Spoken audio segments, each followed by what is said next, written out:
Welcome to another episode of It's a Long Beach Thing. Be sure to subscribe on your favorite podcast platform and like us on It's a Long Beach Thing on Facebook. We have another great show for you today. We have my new friend, Dr. Christine Petit. Christine, how are you today? I'm doing well. How are you doing, Paul? Cool. I'm doing well. I'm excited to talk with you. I know we've had some brief conversations at the Long Beach Mom Club, and we've connected a little bit through LinkedIn, but this is the first time we really get to dive in and really hear a lot about you. Yeah, thank you. I'm excited to be here. Right on. Shall we dive in? Yes, let's do it. All right, sounds good. So, what's your association with this great city of Long Beach? Well, I live in Long Beach. I have a small business here and I love it. I've been in Long Beach since 2008.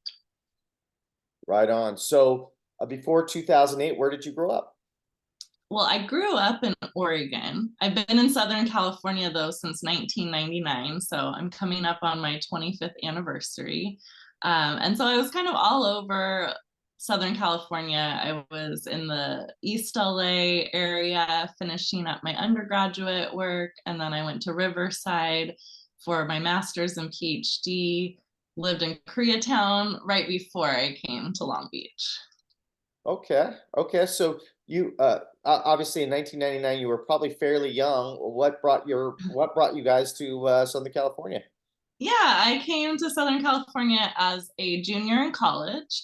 I went on a student exchange for 1 year and then I decided to stay. So I was only supposed to be here for 9 months, but I decided to stay and make Southern California my home. And then when I started visiting Long Beach, I was like, oh, this is it. This is the place to be. Right. That's good to hear. So um were your parents sad to see you go to Southern California from Oregon? So, my dad drove me down here to drop me off. And he definitely, he's not someone who talks a lot about his emotions, but we had a good trip down. And I know he talks about being a little misty eyed as he was driving back up to Oregon.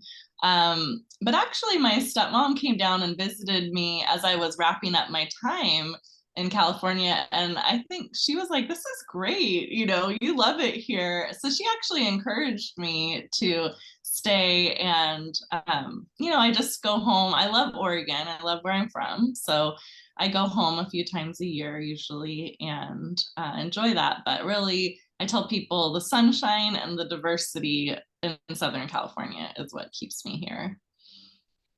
Were you anxious when you made the decision to come to Southern California? Because I would imagine you've lived all your life in Oregon and now you're gonna go to Southern California, which obviously is a different vibe. So what were your feelings then? Yeah, it was very different for sure, but I think I was just really excited. And because I was part of an exchange program, I was with people from all over the country who were kind of doing the same thing. So we were just here to enjoy being in Southern California. I think, reality set in when I decided to live here. That was a lot harder. Just getting established, even getting in-state tuition, things like that. But I remember every once in a while I would just be like driving down the freeway in LA and be just amazed that I lived in LA. I think, it's a place you see on the movies, and it's a place that there's a lot of assumptions about what it is, what it isn't. But I was just really happy to make it my home. Yeah, because the climate in Oregon compared to Southern California is much different. I've been to Oregon a few times. I'm not an expert in Oregon, but the times that I've been to Oregon, a lot of overcasts I remember, and a lot of trees. So there's a lot of beauty in Oregon because the overcast with the green trees makes it look beautiful. If you talk to photographers, that's like that's the mecca to have that overcast compared to the green. It really pops, makes the green pop. So it's a beautiful Mhm. area. But it's funny. I talked to somebody who, not from Oregon, but was from Southern Hmm. California and moved to Oregon because of that, because of the beauty of the trees and nature and everything like that. And they lived there for about 4 or 5 years. But I'm amazed why the reason why they moved. They didn't move back to Southern California; they moved somewhere else. But I was amazed why they left Oregon. I go, why did you leave Oregon? Loved it visiting there and this and that. And they said, it's beautiful. I still love Oregon, but there's too many trees. I was like blown away that they said there's just too Too many many trees. trees. Yeah, because he was saying that like I couldn't see sky. Like there was like where I was Um, at, I was always mhm, covered by sky, and it was hard to get to places where I could just see the open air, and he missed the open sky. So it's kind of an interesting comment about mhm, too many trees, but that's what he really meant is I guess he missed seeing the sky. But I mean, there's plenty of mhm. places to see the sky in Oregon, but it's just kind of interesting the different backgrounds. But so okay, so when you were studying in Oregon with an exchange program, well, you might have said it, but I might not have heard it. What were you studying at that point? I was studying psychology at that point. I was in a, and then I did a national student exchange. So, some people go to Italy or Belize. I went to LA. But studying psychology, that's what I got my undergraduate degree in. Now, when you got your degree in psychology, did you have an idea of what you wanted to do with that? Not really. I think well, I guess I had ideas, but by the Hmm. time I finished, I had other ideas. Hmm. So when I started, I thought I might go into more traditional therapy. I had this great idea that I would have like a therapy practice that was also a practice, kind of like a spa, so people could like get their nails done and and have therapy. So I was always interested in kind of well-being and self-care, but I think being in Southern California, and also just the classes that I took, it opened my eyes a lot to kind of beyond the individual and what we're experiencing in our own lives, and to more of the societal perspective and the things that influence our life chances and experiences. So that's why I made the pivot to sociology, for my master's and PhD. Because once I got that bigger picture, I was like, okay, it actually helped me make a lot of sense of things. And I think it's just important to keep in mind it's not just about what we individually want to do or like just our individual mindset, but also we live in a society that we have varying levels of penalty and privilege based on kind of our different location in society. Very, very true. So when you're going through getting your PhD, deciding you're getting your PhD, did you always want to get your PhD, by the way? Was that always something in your... Yeah, for a while I did. I had this idea since I was young that I did want to make an impact. And I saw people like Dr. Laura, not that she's an influence of mine, but like I saw people kind of using that like as a platform, like, oh, I have a doctor. And I think Dr. Laura's background was like in kinesiology, but here she was, sharing all her insights on the world and society.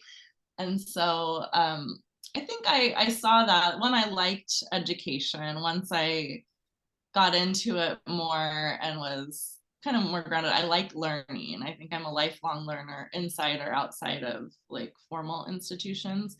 Um, so yeah, it just seemed like I want to continue doing this. And with sociology, I wanted to really link it to the issues that I cared about in society. Um, yeah, and I wasn't quite sure like if I would teach or be active in the community, or some combination. It's just kind of been like this path of learning and trying out new things. um, but that was what drew me to it, was really just wanting to have an impact in society. All right, so I don't know this answer, so I'm going to ask you this answer because I Uh-huh. stopped at getting a bachelor's degree. Um, Now, after you get your bachelor's degree, can you go straight up and apply to get your PhD, or do you have to get your master's before you get your PhD? There's some programs that are PhD programs, but you can go through it. It's still like a long program. Mine was a master's PhD program, so I got my master's along the way, but there's some that you kind of can go through and just get your PhD.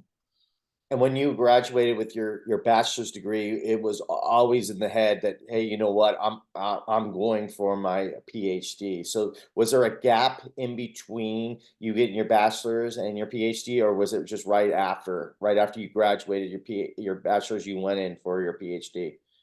I pretty much went straight through. I had a little bit of a detour where I was in a master's program at Cal State LA where I got my undergrad degree, where I finished up. And I had a professor there tell me, if you want to get your PhD, you don't need to finish here. You might as well go apply for PhD programs. I was, figuring it all out. I am a first generation college student.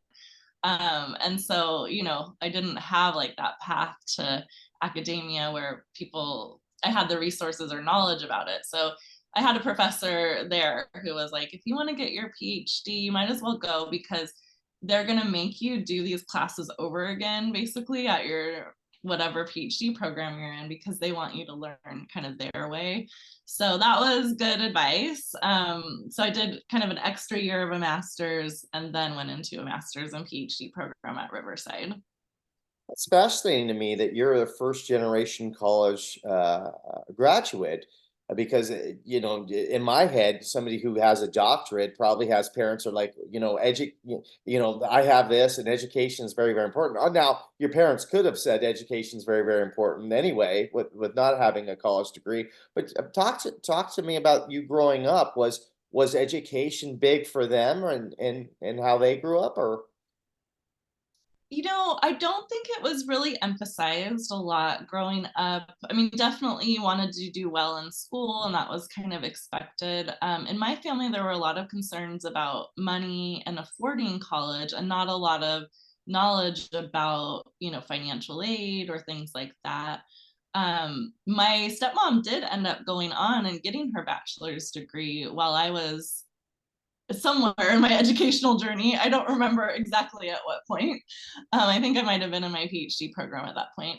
But yeah, there wasn't a lot of knowledge about it. And so my parents encouraged me to go to the local community college to save money. And I think community college is a great route. But for me, I was like, I'm ready to get out of here and like do something new. And so, I was able to get into Oregon State University and University of Oregon. And again, like the decisions I made, I went to the OSU campus and I was like, it's so pretty. There's rhododendrons. I like the feel of this campus. I didn't know a lot about the programs or choices to make.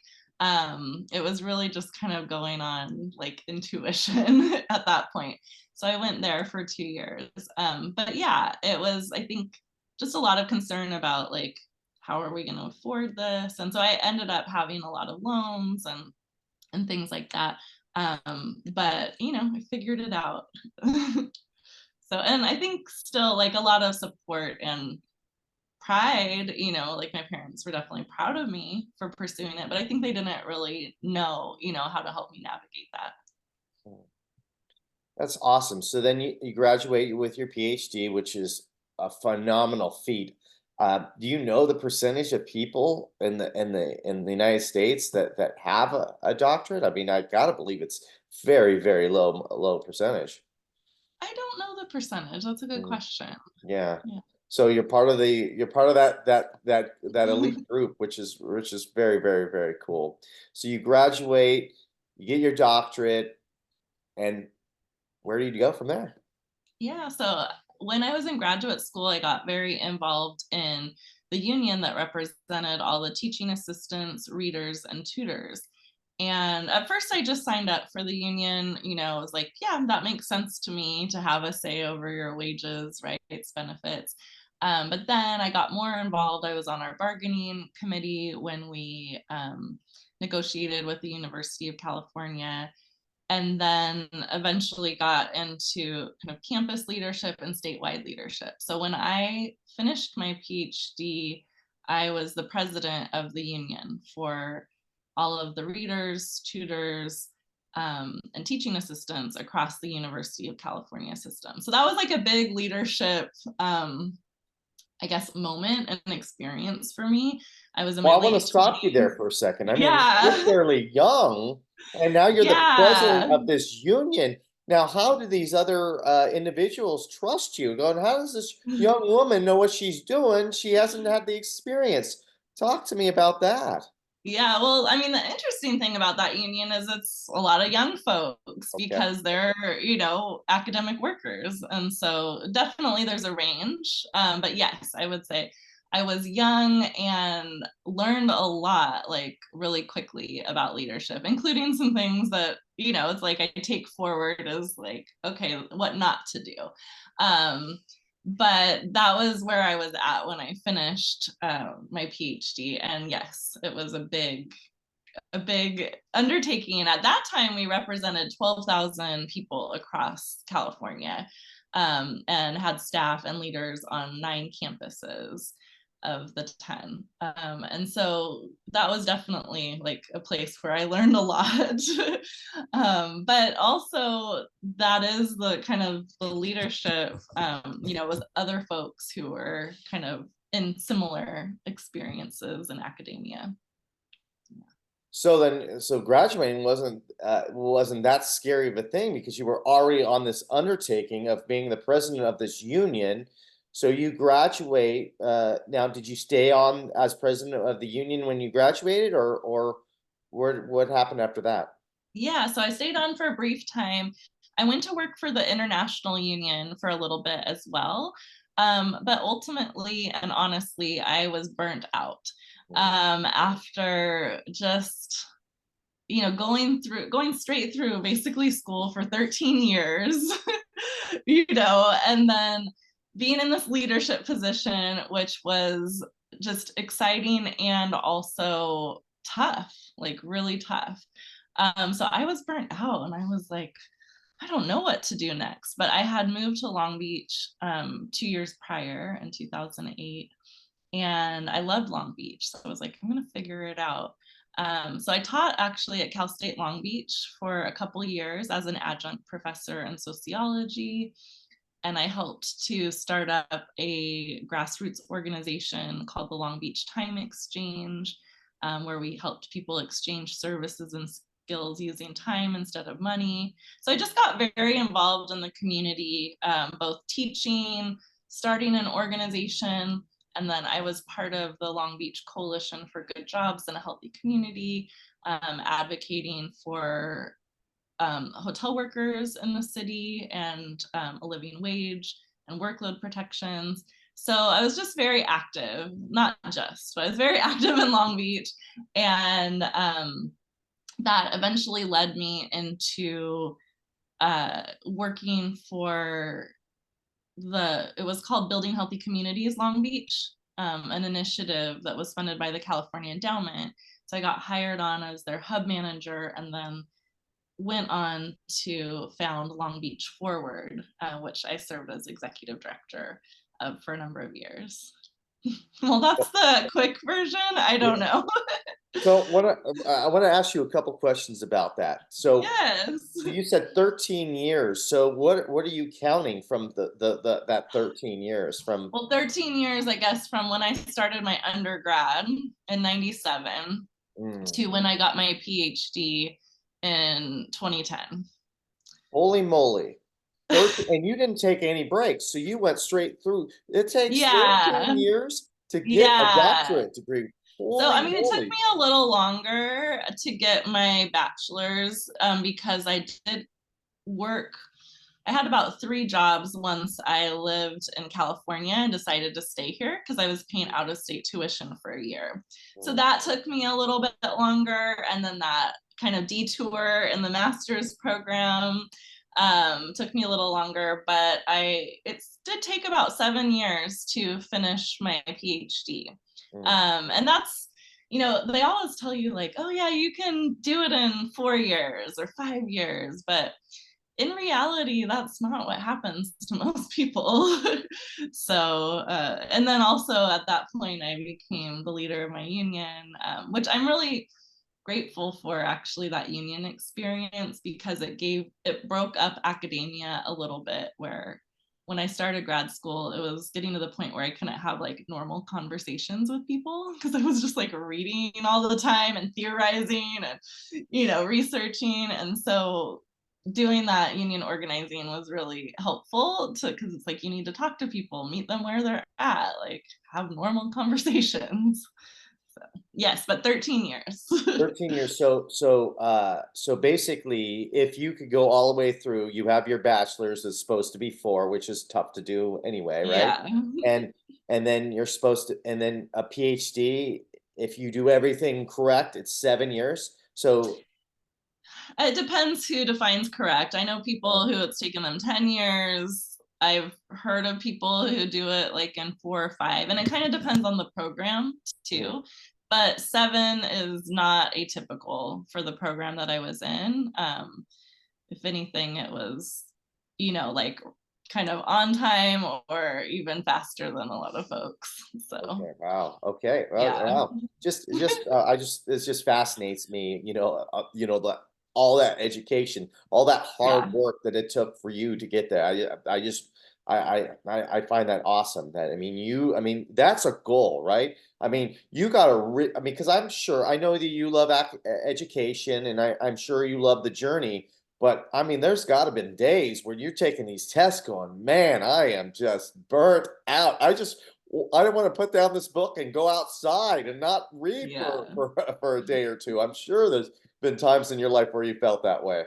Yeah, especially with that when you get past, so you get past your coursework, then you take qualifying exams, and then it's really on you to finish, do your research and then write your dissertation. And yes, you have an advisor and a committee, but ultimately it's up to you to do the work. And Yeah, so, yeah, I had to kind of figure out what worked for me to get it done.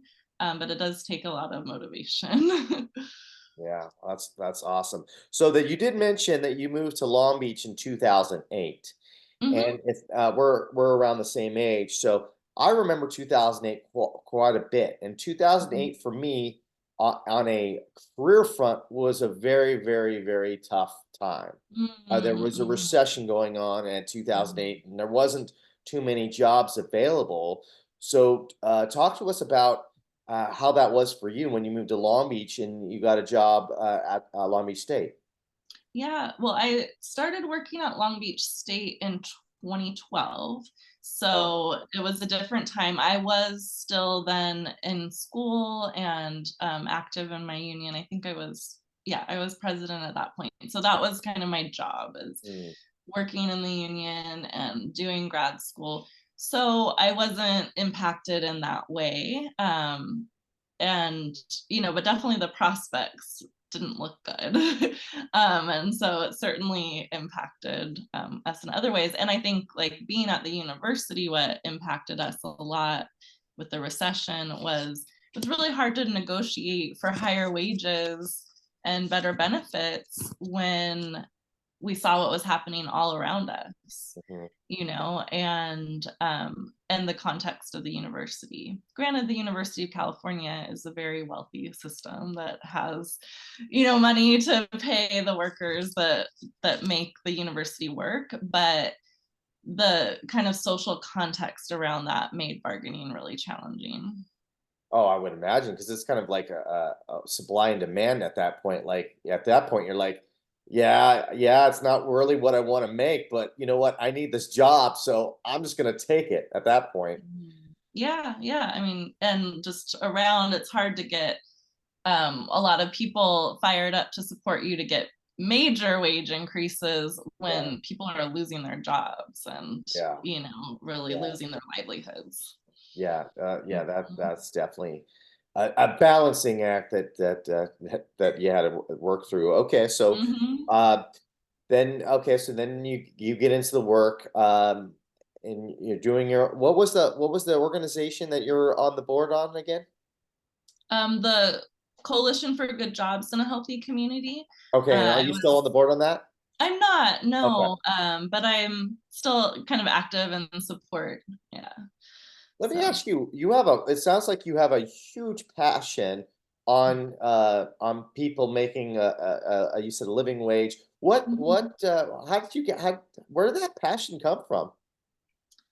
That's a great question. I think, my parents divorced when I was young, when I was 3, and my dad remarried when I was 5. But I saw my mom really struggle with poverty, and she also had mental health challenges. And I think, seeing her experience, like a lot of the messages at the time were kind of like it's her fault that she's struggling, and that was the perception I got, just kind of societally. There's a lot of perceptions. If you're not doing well, it's because it's your fault. Mhm. You need to try harder, work harder.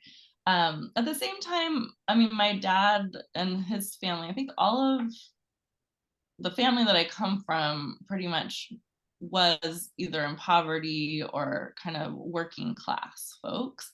And so my dad was able to get a more stable career through the military, through the National Guard. And so by the time I graduated high school, they were kind of solidly middle class.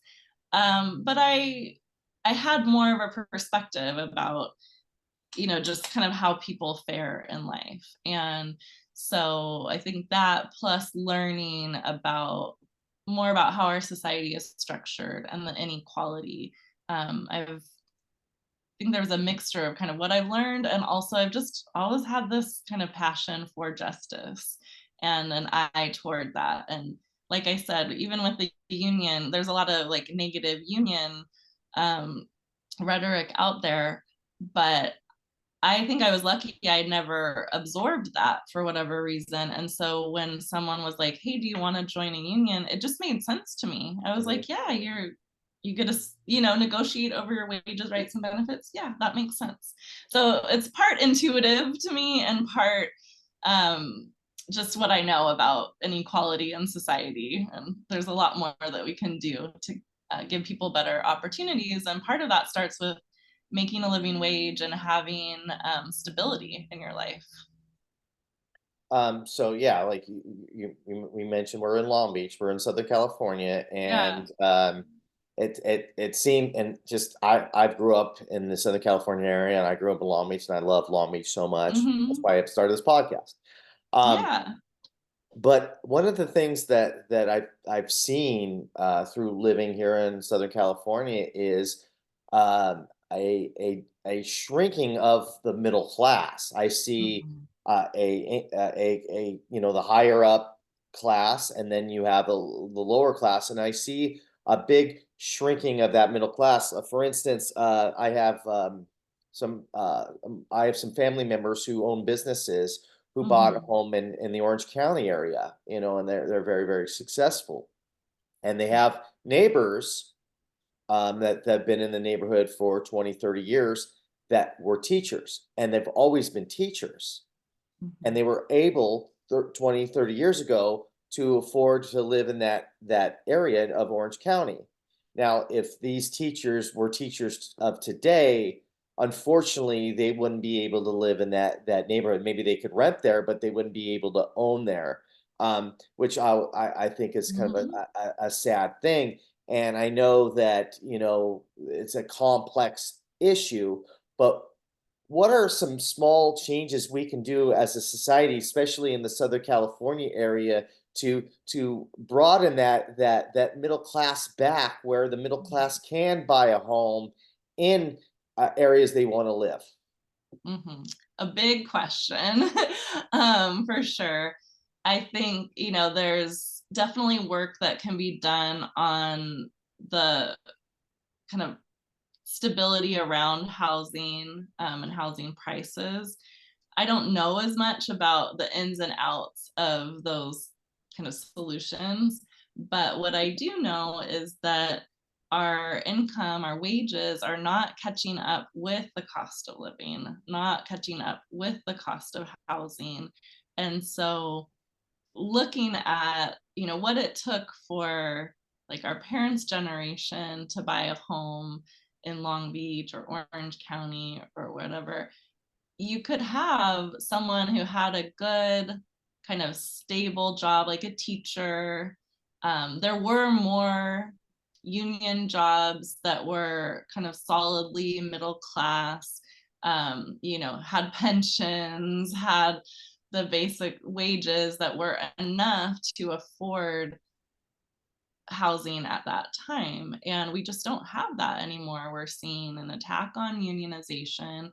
We're not seeing wages catch up. And, people might hear like, ooh, $30 an hour, that's like so much. But actually, what it looks like in terms of what people can afford and the cost of buying a home or even renting a home, um, yeah, it's just we're not catching up. So I think that kind of creating more pathways to solid jobs is important.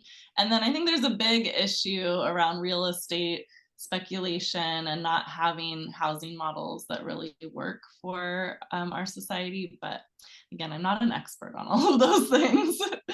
Yeah. I'm sure there's an argument that you get all the time. I'm sure there's people that tell you this or ask you about this. So I'll ask you about this. So, I hear what you're saying about the increase in wages, and I agree with you. I Hmm. mean, it's not coming. Obviously, it's not coming with Yeah. the cost of living, and the teachers is a great example of that. I mean, they were able to Hmm. Yeah. afford a home at one point in time, and now, they won't be able to live in that same neighborhood to buy that at home, which is definitely an issue. And you look at some of these bigger companies like Amazon and Target and all this stuff, and they can absorb those higher increases in rate, and they could Hmm. pay their employees a little bit higher. But what about like for instance, like I have a lot of friends that own restaurants, and they're onesie twosie. They don't own like a chip, they don't own like 10 of them. They just own like one, most of them just own one. And, Hmm. and as they tell me, labor is the highest cost, of their Absolutely. business. And if they increase the minimum wage for them, it almost puts them, in a position where they're not able to make a profit. Hmm. So what about those situations with more of the smaller business owners?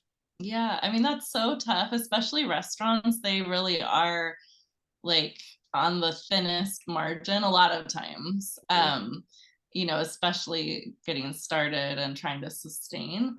Um, so that is really challenging. And I don't know the answer to that. I think, what we see and where a lot of these issues around increasing the wages come to is like with the hotel workers focusing on these large chains where the profit is wild and it's going out of Long Beach. They have a huge profit margin and it's not even staying in the city. And a lot of times it's subsidized by the taxpayers. Like with the hotels, the land that they're on has been subsidized by taxpayers, and then they're paying poverty wages. So folks, aren't able to invest back in the economy. We've found that with an increase, I think it was like for every dollar increase, $7 were able to go back into the local economy because low wage workers aren't gonna like hoard that in their bank account or whatever, stash it away. They're actually out because it's like we need to buy the food, we need to do these things. So they're actually out spending in the local economy. So when we did the hotel worker um, piece, we actually worked with small businesses who supported the increase in the minimum wage. I do understand it's more challenging when you're a mom and pop, and I think some of the minimum wage increases have been looked at kind of scaling based on the number of employees and kind of in that time. And I think everyone wants to see small businesses flourish. I think there needs to be more support for small businesses, more infrastructure, kind of lifting them up. I would love to see, especially an investment more in local businesses and having, more incentives and just support for them in our city and beyond. And I think the city is trying to do that, to figure out ways, um, because we don't. It's just a challenging thing. You don't want your business model to be reliant on labor that is not sustainable for your workers Yeah. either. So it's like I think we're going to need a lot of creativity to address Yeah, yeah. these I mean, issues. a lot of times, some of these jobs are kind of like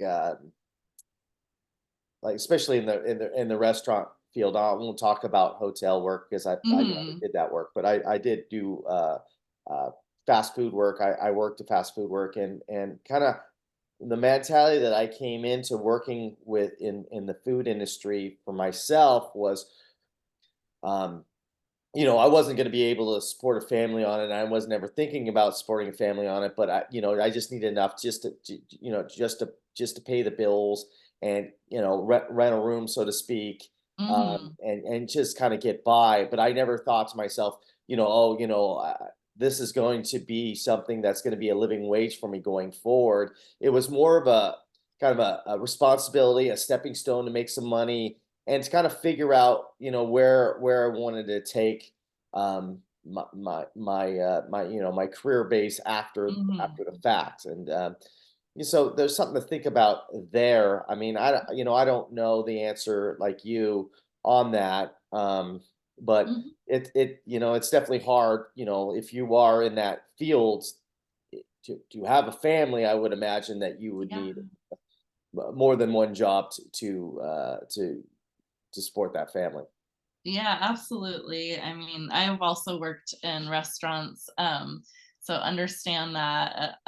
And I think like what it comes down to for me is if you work full time, at any job, like you should be able to meet your basic expenses Yeah, for life, and people aren't able to do that. yeah, And our economy has changed in such a way that where I mean, yes, you want to kind of find other opportunities to make more money and things like that. But the reality is, we have people who are, you know, trying to survive with these jobs. And that is kind of the economy of today.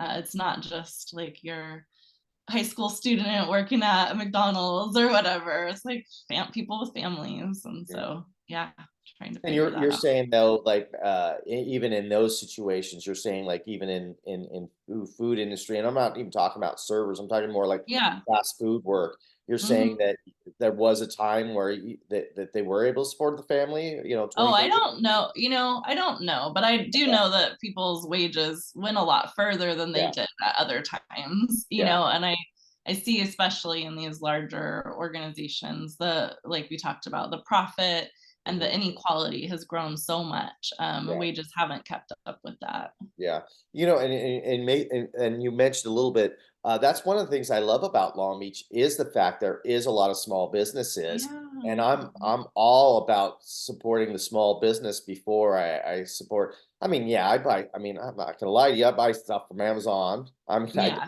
it's very convenient. I get it, but Yeah. I love to support Long Beach businesses first and Mhm. foremost. I want them to thrive. I want them to do well. I think it's good for the community and it gives good character because you look at the corporate model and because it's a corporate model and a lot of times they're nationwide, it's got to be a lot more uniform. So everything is pretty much the same. Whereas if it's a small business, there can be a little bit more character to it and Yeah. nuance and Yeah. that's what I love about the small businesses and the mom and pops. Yeah, absolutely. I think, they just provide a lot of heart in the community. They're people from the community. So, absolutely. I think just finding more ways to support those small businesses is important. Yeah, absolutely. So we can go on a rabbit hole on this, but let's get back to you a I little know. bit. I was like, wow, I didn't know I'd be talking about the minimum wage today. But yes, that's been a big part of my work is like Yeah. looking at equality and equity in a lot of different ways. So you're in the work, and then you decide to say, you know what, I want to start my own business. So Yeah. talk about that transition. Yeah, so over the years, I've done some consulting work just on the side as I've, been an executive director of an organization. And then most recently, I was a VP of policy and advocacy at a mental health organization. And but kind of throughout that time, I would just provide support around organizational development or team and leadership development. And then in 2019, I went through a coaching program and I finished that in 2020. So I've been a certified coach since then. And I really went into it because I benefited a lot from coaching myself when I was an executive director, and then since then.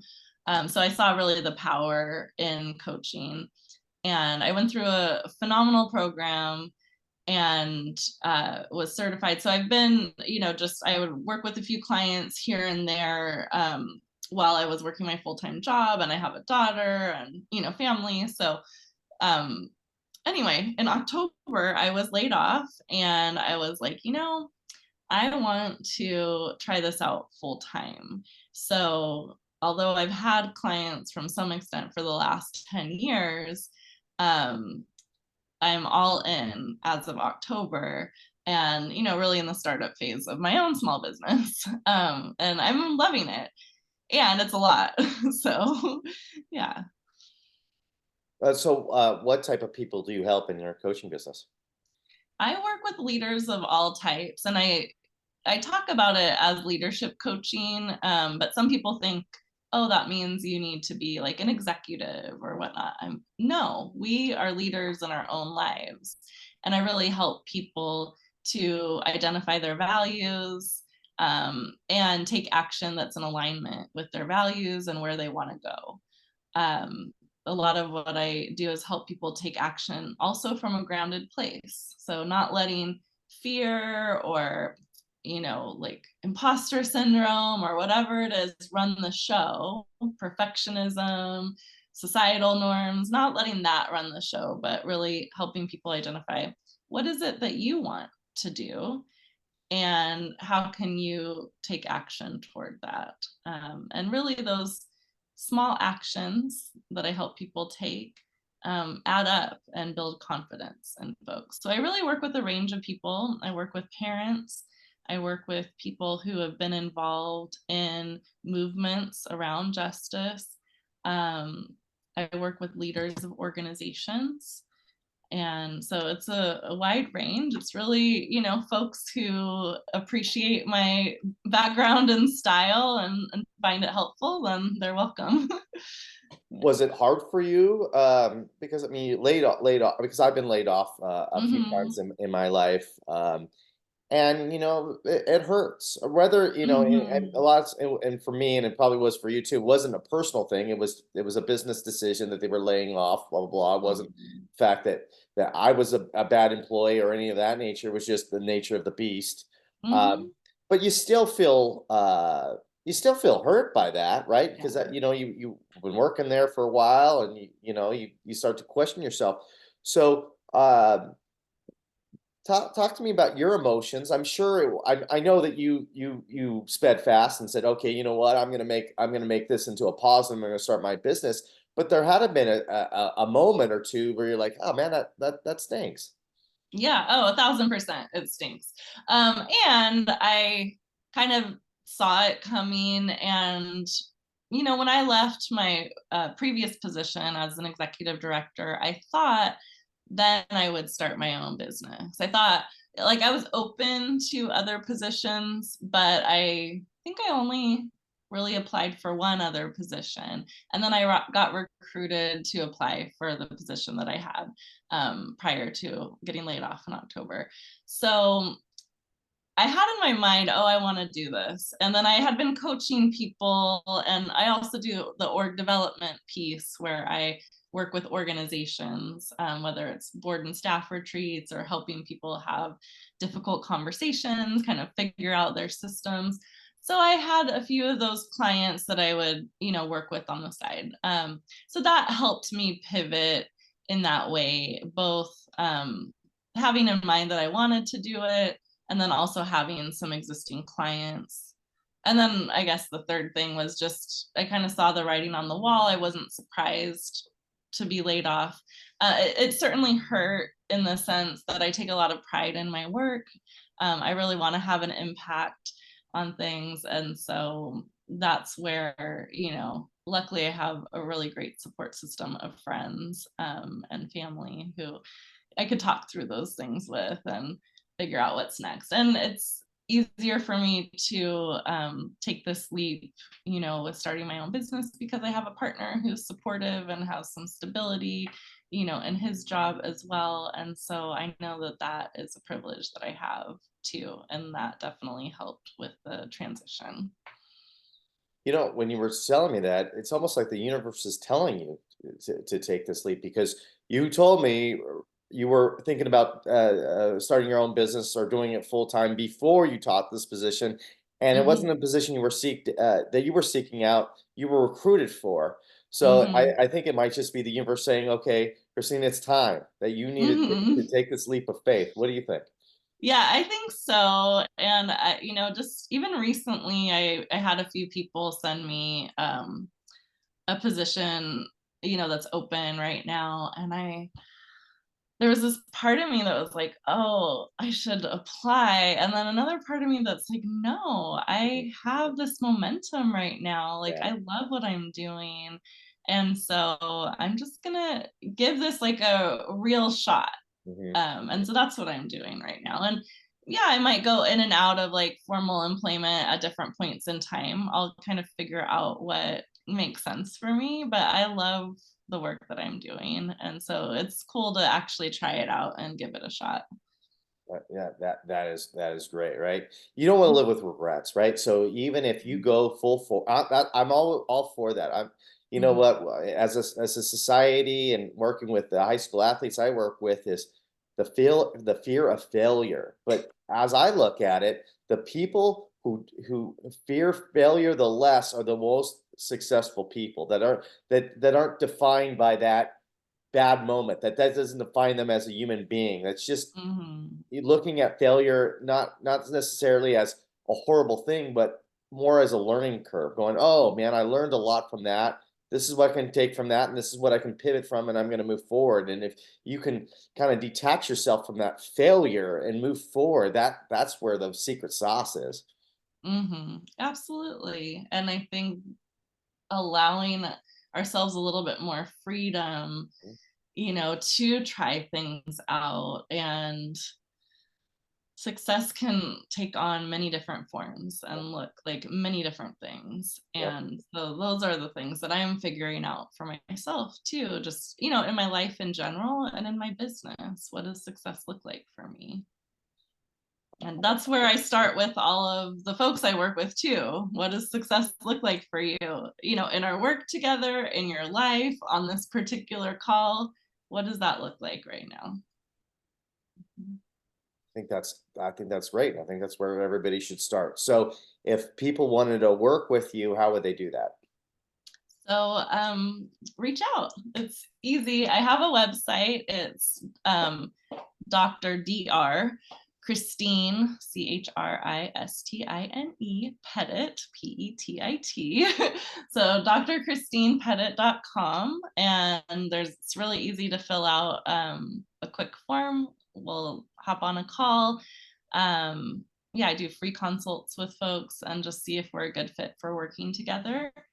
And I love to work with people of all kinds and organizations who are just wanting to strengthen their impact. Any words, final words you want to end with the folks here in Long Beach? Well, I love Long Beach. Thank you for listening. And really, Paul, thank you for the opportunity. No problem. Well, I have one last question for you. Since you've been Okay. in Long Beach since 2008, I know that you have some spots. So tell me your favorite places to eat around the city of Long Beach. My favorite places to eat. Well, I really love Ellie's. Ellie's Ellie's. is Tell me about Ellie's, because I don't know about it's Ellie's. on, I believe it's Orange and Broadway, Okay. but it's really yummy Italian food. Ooh, I love Italian food. Ellie's, okay. Yeah, and it's yeah, Italian food with like a California spin, I would say. I'm probably not doing it justice, but it's super yummy. They started doing this Monday night dinner too, where it's like a set dinner. I think it's like $38 for like 4 courses, Mm. something amazing. But it's super tasty food, super yummy. There's so much good food in Long Beach, so it's hard to say all the places that I love to eat. Um, I also really like Sushi Nakai. I Geez, you're naming some new places for me to try. I love Okay, it. you gotta go, and it might be Nikkei. Sushi, say that So again, they please. they open one in Atlantic on Atlantic and Bixby Okay. Knolls. It's Okay. sushi with it's like Japanese Peruvian. Okay. So Do you live sushi in the with a Bixby Knolls area? Peruvian huh? You live in the Bixby Knolls area? I live in Wrigley, so Okay. close. Got it. Yeah. Okay. Okay. Uh-huh. And then they just opened one a sushi Nikkei on Second Street as well. Where on Second Street did they open that In up on? Belmont Shore. No, no, no. I know that, but Oh like, yeah. do you know any other shops it's by? I just saw it, but I don't remember what it was in Okay. between. Okay. But yeah, just right there, kind of in the middle Okay. area. And also I always love Korean food at Sura. Have you been there? No, I Oh my gosh. haven't. Okay, what Yeah. are your favorite restaurants? So you know what what's telling me is I need to get myself into the Bixby, Knowles, Wrigley area because obviously I haven't tried enough of those areas. Yeah, yes, Bixby Knolls Wooden Salt is really good in Bixby Knolls. That's a good restaurant too. And then Sura is further down Atlantic, more in the downtown area, like Okay. Sixth Atlantic. But it's Korean food and Six super Atlantic. yummy. Well, I went to school down the street from there in Oh St. yeah, Andrews. Yeah. yes. Uh-huh. Yeah. Yeah. I just drove So, by St. Anthony's yesterday. It looked really pretty oh, good, with good. the I'm glad. gold on the building. Right Even. on, right on. So Six Yeah. Atlantic, is that by the, is there like a burger place right there? Like King Yes. Louis? Yeah, there's a burger place by there. Okay. Louis. Louis the Eighth or something of that nature. Yeah, Okay, so it's something right like around that. there. Uh-huh. Okay, I gotta try that. Okay, so I'm not too far from that area. Okay, cool. But you have just told me that you have schooled me. I need to go into the Bixby Knolls and Wrigley area more because I haven't eaten at these wonderful places to eat at. There's some good places. Yeah. Very cool. Well, Christine, thanks again for coming on. I really, really enjoyed it, and I appreciate your time. Cool. Thank you so much. No problem. It's been a Long Beach thing.